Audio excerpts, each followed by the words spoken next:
This happened 72 hours ago. Captain James Morrison received a phone call that no parent should ever get. The voice on the other end was calm, professional, and delivered news that should have been impossible. His daughter Emma had been found. The problem, his daughter Emma had been dead for 10 years. Or so he thought. Because the woman standing at his door wasn't the innocent 16-year-old who disappeared in 2014. She was something else entirely. Captain James Morrison was a decorated Army officer who had dedicated his life to serving his country and protecting his family. For 30 years, he had commanded respect on military bases around the world, but nothing had prepared him for the phone call that would destroy everything he thought he knew about the daughter he had lost a decade ago. Emma Morrison disappeared on October 15, 2014. She was 16 years old, a straight-A student who played violin in the school orchestra and volunteered at the local animal shelter every weekend. Emma was the kind of daughter that military families dream of raising, responsible beyond her years and mature enough to handle the challenges that came with having a father who deployed overseas for months at a time. The disappearance happened during one of Captain Morrison's deployments to Afghanistan. Emma had been staying with her aunt while attending her junior year of high school. She left school that Tuesday afternoon like any other day, but she never made it home. Her backpack was found 3 miles from the school, abandoned on a hiking trail that Emma had never shown any interest in exploring. The initial investigation consumed every resource that Captain Morrison could access through his military connections. The FBI treated the case as a potential kidnapping, considering that the daughter of a military officer might be a target for foreign intelligence services or terrorist organizations seeking leverage against American personnel overseas. Search teams combed through hundreds of square miles of wilderness surrounding the hiking trail. They found no additional evidence of Emma's presence, no signs of a struggle, and no indication of what might have happened to her after she left her backpack behind. It was as if she had simply vanished into thin air. Captain Morrison returned from deployment immediately after receiving news of Emma's disappearance. He took emergency leave and spent the next 6 months working closely with law enforcement agencies, following every lead and exploring every possibility. He hired private investigators, consulted with military intelligence specialists, and even reached out to contacts in foreign intelligence services who might have information about potential kidnapping operations. Which city in the world are you watching this video from today? The investigation gradually shifted from active search and rescue to cold case status. After 18 months with no credible leads, law enforcement agencies began operating under the assumption that Emma Morrison was dead. Her case file remained open, but resources were redirected to more active investigations with better prospects for resolution. Captain Morrison never accepted the official assumption that his daughter was dead. He continued his own investigation for years, maintaining contact with private investigators and following up on any potential sightings or information that might be related to Emma's case. He converted his garage into a command center filled with maps, timelines, and photographs related to his daughter's disappearance. The psychological toll on the Morrison family was devastating. Captain Morrison's marriage ended in divorce 3 years after Emma's disappearance, as the strain of the ongoing investigation and their different approaches to grief created insurmountable problems in their relationship. His ex-wife eventually moved to another state, unable to remain in the town where Emma had disappeared, and where every location held painful memories. Captain Morrison remained in the same house where Emma had grown up, maintaining her bedroom exactly as she had left it on the morning of her disappearance. Her violin still sat on its stand, her homework assignments were still stacked on her desk, and her clothes remained hanging in her closet. Friends and family urged him to move on, but he insisted that Emma might return someday and would need to find her home unchanged.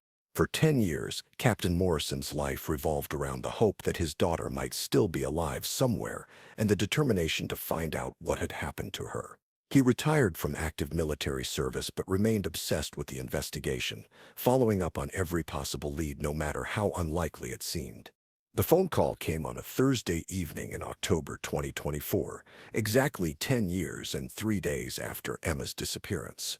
Captain Morrison was reviewing case files in his garage when his phone rang with a number he didn't recognize. The caller identified himself as Agent Martinez from a federal agency that Morrison had never heard of, claiming to have information about Emma Morrison.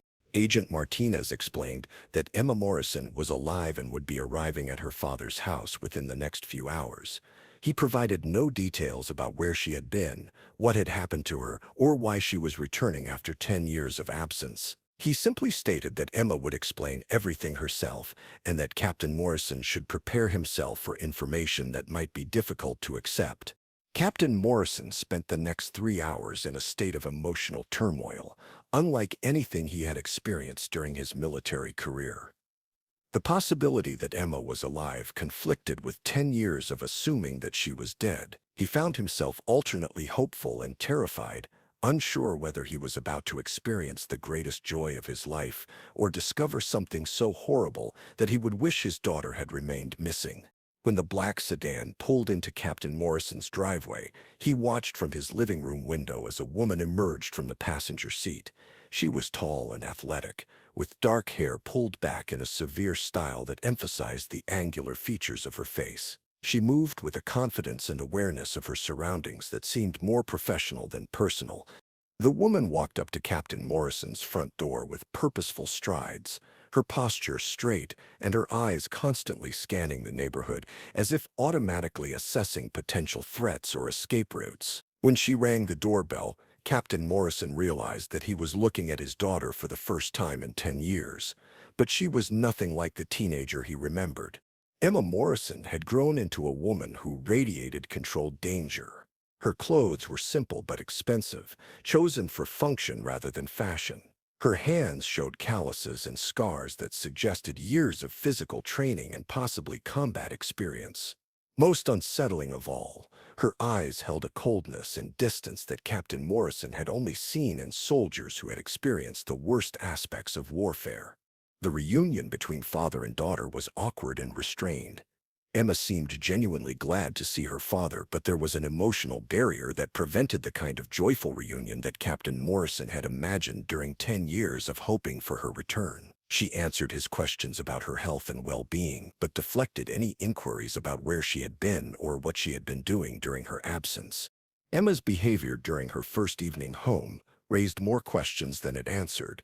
She examined every window and door in the house, noting sight lines and potential security vulnerabilities with the kind of professional assessment that suggested extensive training in surveillance and protection. She declined her father's offer to prepare her favorite meal from childhood, claiming that her dietary requirements had changed significantly over the years.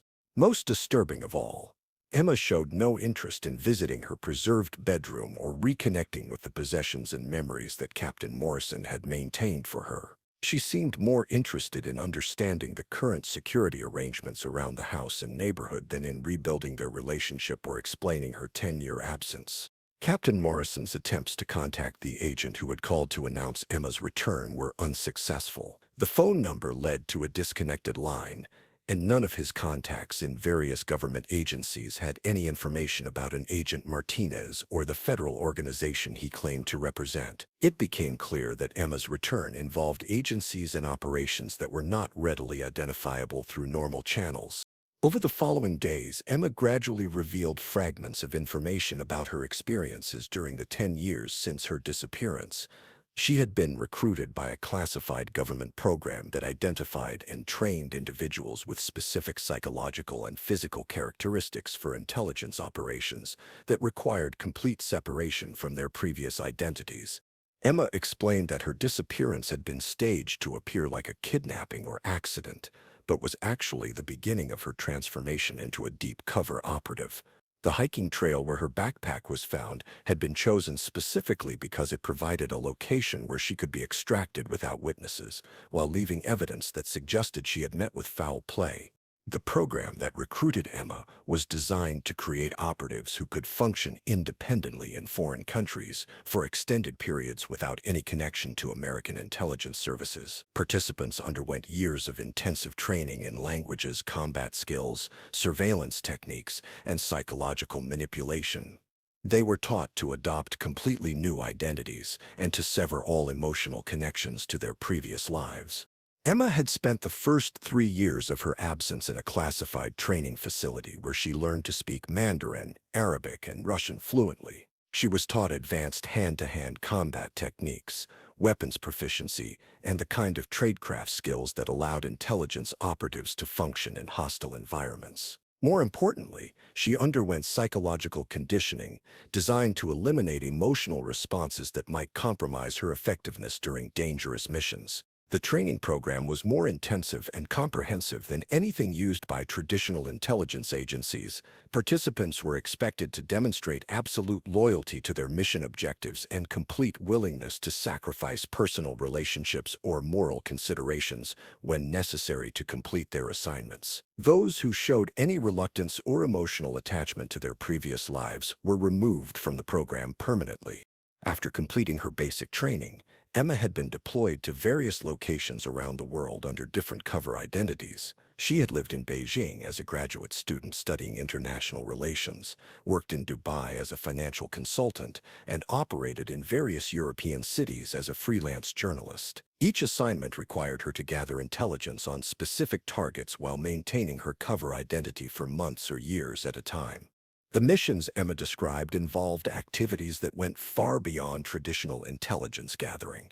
She had been tasked with eliminating individuals who posed threats to American national security interests, disrupting foreign intelligence operations through sabotage and disinformation, and conducting operations that would be completely deniable if discovered by hostile governments or media organizations. Emma's training had included extensive instruction in assassination techniques, with emphasis on methods that would appear accidental or could be attributed to natural causes. She had become proficient with firearms, explosives, and various poisons that were undetectable by standard forensic analysis. Most chilling of all, she had been conditioned to view these capabilities as necessary tools rather than morally problematic activities. During her 10 years as an operative, Emma had completed dozens of missions that involved killing foreign agents, terrorist operatives, and individuals involved in weapons trafficking or other activities that threatened American interests. She described these assignments with the same emotional detachment that a soldier might use when discussing routine patrol duties. Captain Morrison struggled to reconcile the daughter he remembered with the professionally trained killer who had returned to his home. Emma seemed genuinely fond of him and expressed regret that her recruitment had required her to cause him years of grief and uncertainty. But she also made it clear that she considered her transformation necessary and worthwhile, given the threats that America faced from hostile foreign powers.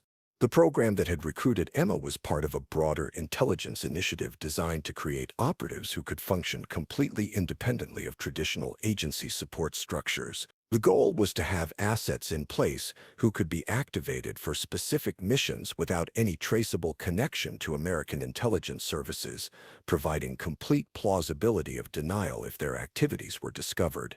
Emma explained that her return home was not permanent, but was part of a psychological evaluation process designed to assess whether long-term operatives could maintain their effectiveness after extended periods of deep cover work. The program needed to determine whether operatives who had been separated from their original identities for years could still function effectively, or whether they required additional conditioning to maintain their operational capabilities.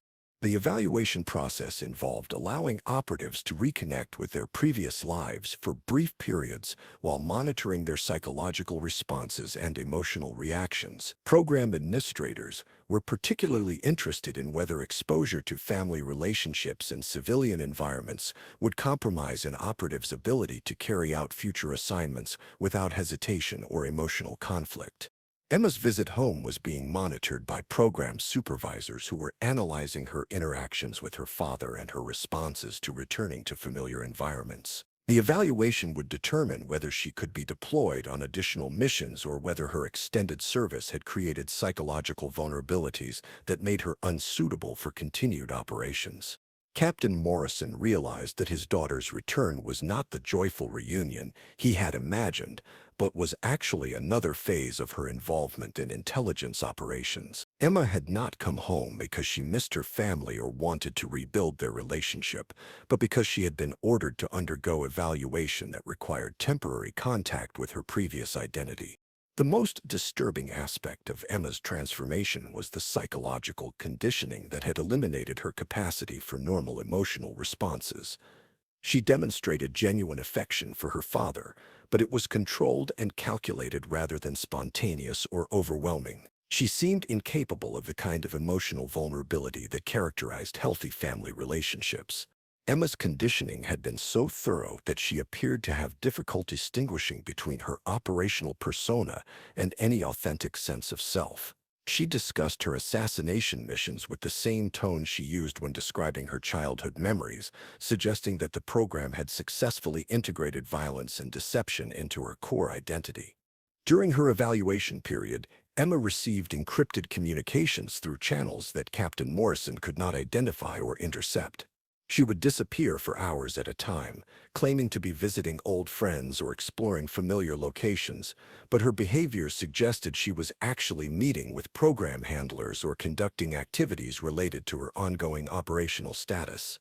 Captain Morrison attempted to convince Emma to leave the program and resume a normal civilian life, but she seemed genuinely unable to understand why he would want her to abandon work that she considered essential to national security. She had been so thoroughly indoctrinated that she viewed her previous life as a civilian as meaningless compared to her current role as a deep cover operative. The evaluation period lasted exactly 2 weeks. On her final morning at home, Emma informed her father that she would be leaving that afternoon and would not be returning. The program had determined that her psychological profile remained suitable for continued operations, and she was being reassigned to a new long-term mission that would require her to adopt another completely different identity. Emma's departure was as emotionally controlled as her return had been. She expressed gratitude for the opportunity to see her father again and assured him that she was satisfied with the life she had chosen. She also made it clear that any attempt to contact her or interfere with her operations would be considered a security threat that would be dealt with appropriately. Captain Morrison was left with the knowledge that his daughter was alive, but was no longer the person he had raised and loved. Emma Morrison had been transformed into someone whose loyalty belonged entirely to a classified program that he could never fully understand or contact. She had become a professional killer whose emotional connections to her family had been severed as thoroughly as her connections to her previous identity. The program that had recruited Emma represented a new evolution in intelligence operations, one that created operatives who were more thoroughly committed to their missions than traditional agents who maintained some connection to their original lives. By completely severing operatives from their previous identities, the program eliminated the emotional vulnerabilities that had historically compromised intelligence operations. Emma's case also illustrated the human cost of intelligence work that required complete dedication to national security objectives. She had been transformed into an extremely effective operative, but the process had required the elimination of her capacity for normal human relationships and emotional responses. She had gained extraordinary professional capabilities, but lost the ability to experience genuine personal connections. Captain Morrison continued living in the same house where Emma had grown up, but he no longer maintained her bedroom as a shrine to his missing daughter. Instead, he converted the space into a home office where he began researching intelligence programs and government operations that recruited civilians for classified missions. He was determined to understand the system that had transformed his daughter and to identify other families who might be experiencing similar situations. The investigation that Captain Morrison began after Emma's departure was necessarily limited by the classified nature of the programs he was trying to research. Most information about deep cover intelligence operations was protected by multiple layers of security classification, and his attempts to obtain official information through Freedom of Information Act requests were consistently denied on national security grounds. However, Captain Morrison's military background and intelligence contacts allowed him to piece together fragmentary information about programs that recruited young people for long-term intelligence operations. He discovered that Emma's case was not unique and that hundreds of individuals had been recruited for similar programs over the past several decades. The recruitment process typically targeted young people who demonstrated exceptional intelligence, physical capabilities, and psychological stability, but who also lacked strong family connections or community ties that would make their disappearance difficult to explain. Candidates were often recruited during periods of personal crisis or transition, when they might be more willing to abandon their previous lives in exchange for a sense of purpose and belonging. Captain Morrison's research revealed that the program's recruiting operatives, like Emma, were controversial even within the intelligence community. Traditional intelligence agencies argued that operatives who maintained some connection to their original identities were more psychologically stable and less likely to become security risks over time. The deep cover programs countered that complete separation from previous identities created operatives who were more reliable and less susceptible to emotional manipulation by hostile intelligence services. The debate over deep cover recruitment programs reflected broader questions about the balance between national security requirements and individual rights. Programs like the one that recruited Emma operated in legal gray areas, where traditional protections for American citizens were suspended in favor of operational security requirements. Participants technically volunteered for the programs, but their consent was often obtained through psychological manipulation or during periods when they were not capable of fully understanding the implications of their decisions. Captain Morrison never saw Emma again after her 2-week evaluation visit. He occasionally received indirect information suggesting that she remained active in intelligence operations around the world, but he had no direct contact with her or reliable information about her specific assignments. He knew that she was alive and apparently successful in her chosen profession, but she had effectively ceased to exist as his daughter in any meaningful sense.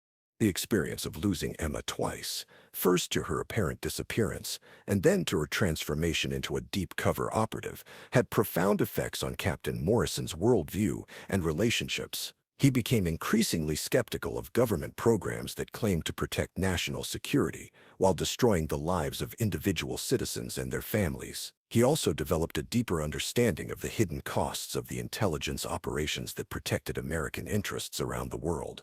Captain Morrison's story illustrates the complex moral questions raised by intelligence operations that require individuals to abandon their previous identities and relationships. While such programs may be effective at creating highly capable operatives, they also represent a form of psychological warfare directed against American citizens who are recruited to serve their country in ways that their families and communities can never understand or acknowledge. Emma Morrison had achieved extraordinary professional success as a deep cover operative, but the price of that success was the complete elimination of her capacity for normal human relationships and emotional connections. She had become exceptionally skilled at violence and deception, but had lost the ability to experience the kind of love and trust that make life meaningful beyond professional accomplishments.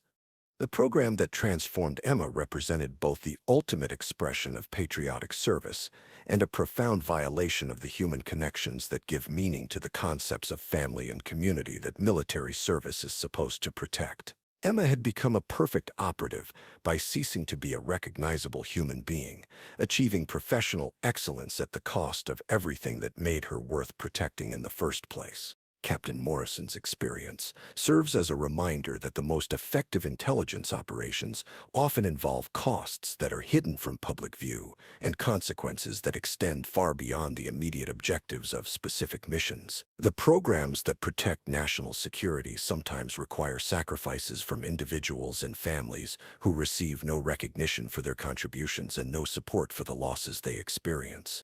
The daughter who returned to Captain Morrison after 10 years was both his greatest hope and his worst nightmare, realized simultaneously. Emma was alive and successful, but she was no longer the person he had lost or the person he had hoped to recover. She had become something that was perhaps more valuable to the country she served, but was certainly less valuable to the father who had never stopped loving the girl she used to be. Some secrets are too dangerous to share, and some transformations are too complete to reverse. Emma Morrison had crossed a line that separated civilian life from the world of professional intelligence operations, and there was no path back to the innocence and emotional availability that had characterized her childhood. She had gained the power to protect her country from threats that most citizens would never understand, but she had lost the ability to be protected by the love and trust that families represent.